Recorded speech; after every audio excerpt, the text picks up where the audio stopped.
Hey, how's it going? This is Joe, and today I'm going to be reviewing the S.M.S.L AD18 amplifier. Alright, so this is a Class D amplifier, pretty small, and it has a ton of features. So if you don't have time to watch this entire video, all I'd have to say is this thing is a beast, and I love it. There's so many features, just it sounds awesome. There's nothing bad I can say about it, and I would really recommend this to anybody. So that's it.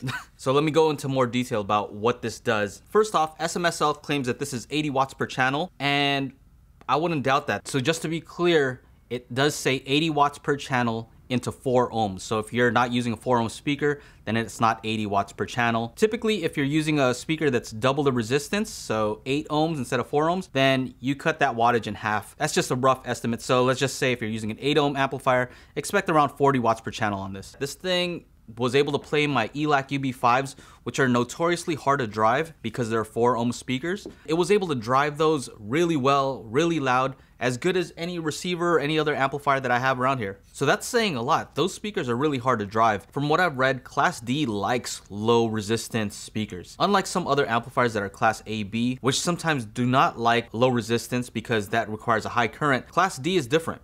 So looking at the front here, you see that there's a volume control that can also be pressed in to change modes and to change between the settings. There's also a 1.44 inch color screen, which is cool. And on the top, there's something kind of fascinating. You'll see an NFC tag, and I was wondering what that was about, and it's actually pretty cool. That allows you to just touch your phone if it's NFC enabled. Touch your phone to that, and it'll connect you to Bluetooth without having to do anything. So you can pair and also unpair just by touching your phone to this. So that's really cool, especially if you have multiple phones. Maybe somebody wants to connect with their phone. They don't have to do anything and disable yours. They just have to walk up, touch their phone, and that's it. That's pretty cool. So as far as inputs, this has an auxiliary input, USB, coax/optical. It has another optical and Bluetooth aptX. Now, one thing I would like to say about this Bluetooth is that it's some of the lowest latency Bluetooth that I've ever seen. I had it connected to my TV, and typically when I connect to my TV using Bluetooth, there's some lip sync issues. There's a little bit of delay that's caused by the lag in Bluetooth, but not with this one. This one I was able to connect to Bluetooth and it was seamless, as if I was connected directly. I was amazed. That's the first time I've ever seen that in an amplifier. You also have your left and right speaker terminals, which also accept banana plugs. Very nice. So the other thing that's surprising is when you look at the coax/optical/SW, that stands for subwoofer, that means that you can actually use this for a subwoofer output, and that was pretty crazy. To me, that completes this whole thing. With the auxiliary, you're able to connect it to your computer or some of your older TVs. Because it has optical or coax, that also means that you can connect it to your newer TVs that only have that. Here's another thing that's amazing. A lot of times you'll see USB on these amplifiers, and it's just so you can plug in a flash drive and play MP3s, things like that. But not with this. This actually operates as a DAC. And not a cheapo DAC, this actually sounds pretty good. It supports 24-bit 96 kilohertz. I also forgot to mention that this does have a headphone output, and I tried it out and it was able to drive my N50Xs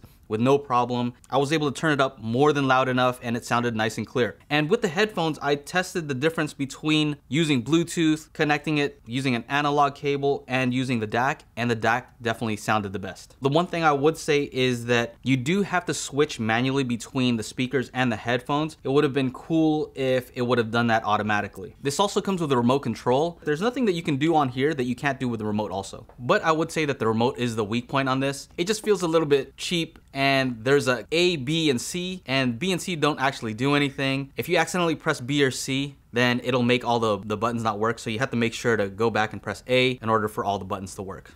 Kind of weird. What else? Yeah, I mean, the remote isn't the best looking remote. It's not nicely labeled, but once you get the hang of it, it works. It gets the job done. What I would probably do is, because it's an infrared remote, I'd probably get a Logitech Harmony or a better remote and program it to do all the functions of this remote and kind of just do away with this. The other problem I had is the remote is almost exactly the same size and look as my Amazon Fire remote and also my Mi Box remote, so it was very easy to get them mixed up when you weren't looking. This also has tone control, so you're able to adjust this to your liking just using the bass and treble. Here's a graph of what that does specifically. So this is what happens when you turn the bass all the way down and then all the way up.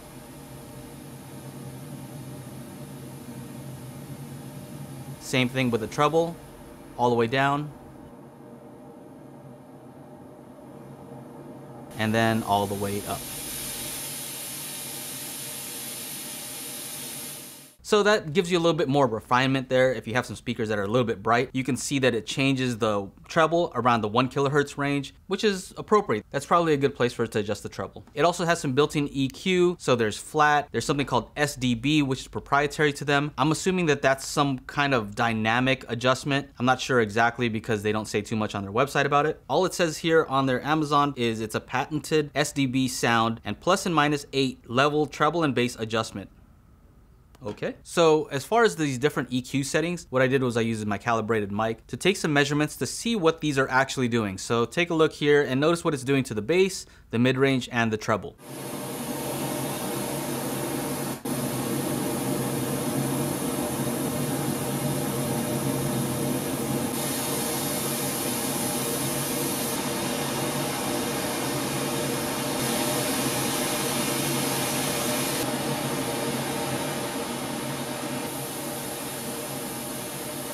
This also has a color screen so you can change it between white, red, yellow, purple, blue, green. It's actually pretty cool. My favorite personally is red because it kind of reminds me of that old school BMW interior with the orange lights, kind of like that. Also, you're able to dim that down, so if you're in a dark situation, you don't have to have this blaring into your eyes. As of right now, this sells for $144 on Amazon. I'll leave a link in the description to this, and for that price, I think it's an amazing deal, like ridiculously crazy good deal. I'm amazed by this thing, so there's not much I can say about this except for if you're looking for an amplifier and you don't want to spend too much, you want a small footprint, you want a DAC. If you want to use it on your desk, it's awesome for that because you can use your headphones. If you want to use it in a living room situation, it's good for that because it has a remote and all these inputs that you can connect to your TV. There's more than enough power for pretty much any speakers. If it can power my ELAC UB5s, which are very inefficient, really hard to drive, then it can pretty much drive any speaker. If you want to add a sub later on, this gives you that option. That's it. That's a total package. There's not very much that even a typical receiver can do that this can't. The only thing a receiver can really do that this can't is that it can accept multiple HDMI inputs, other types of video input, and it also has some kind of Dolby or DTS encoding, so you can hook up more than 2 speakers. Most AVRs right now are 5.1, 7.1, more channels than this. But if you're only looking to power 2 speakers,